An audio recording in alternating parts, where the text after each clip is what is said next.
couple months back, A Quiet Place Part 2 hit theaters, so today it's the perfect time to put A Quiet Place against A Quiet Place Part 2.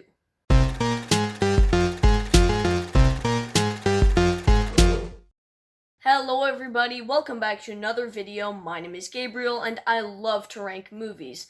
If you can relate, consider hitting that subscribe button. And please know that everything I say about these movies is just my opinion, but I would love to see yours down in the comment section. But with that said, let's get started. The first A Quiet Place is one of my favorite horror movies.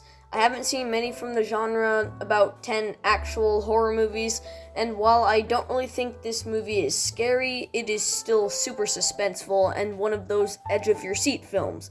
I think John Krasinski is a really great director, and the characters are pretty good.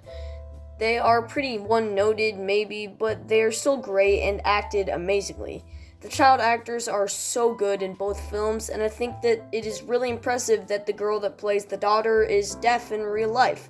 I just think that's really cool and a great opportunity for her. There is barely any dialogue in this film, which I think was a phenomenal choice and made it so when the monsters come, the stakes are very high. John Krasinski made a lot of interesting choices with some of the camera work, which was kind of bland in my opinion, but it was still good enough for this film. I love these certain details in the film about how Evelyn was giving birth, but if she made a lot of noise, then the monsters would come, and that's just such a good idea, and they did it very well. I liked the runtime of only about an hour and a half, so then it never became repetitive, too, and it never dragged. A Quiet Place is going to get a 9 out of 10. Somehow, A Quiet Place Part 2 manages to expand on this world and keep telling this story just as well as before. John Krasinski is only behind the camera for Part 2, so his absence on screen made me worried I wouldn't enjoy it as much because he was my favorite part of the first. But thankfully, I enjoyed this one just as much as I did the first.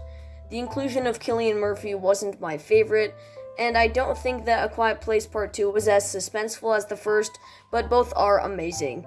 Maybe the first is a tiny bit more enjoyable with John Krasinski, but this one still flew by. I absolutely loved the flashback at the beginning, and it was probably my favorite scene out of both films. It had the best suspense in this film and was a perfect opening to a really great movie. I also cannot believe how great the acting is. The first has some pretty great acting, like I said, but this film has even better acting.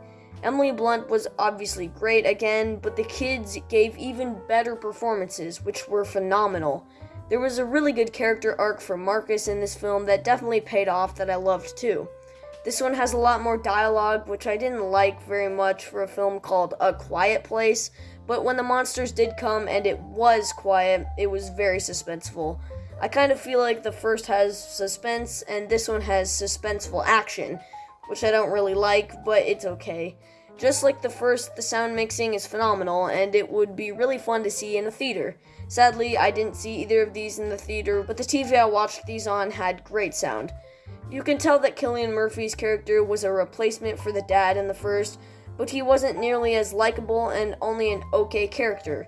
I really recommend this one if you loved the first, but I don't think it is quite as good, but still great. I'll give it an 8.5 out of 10.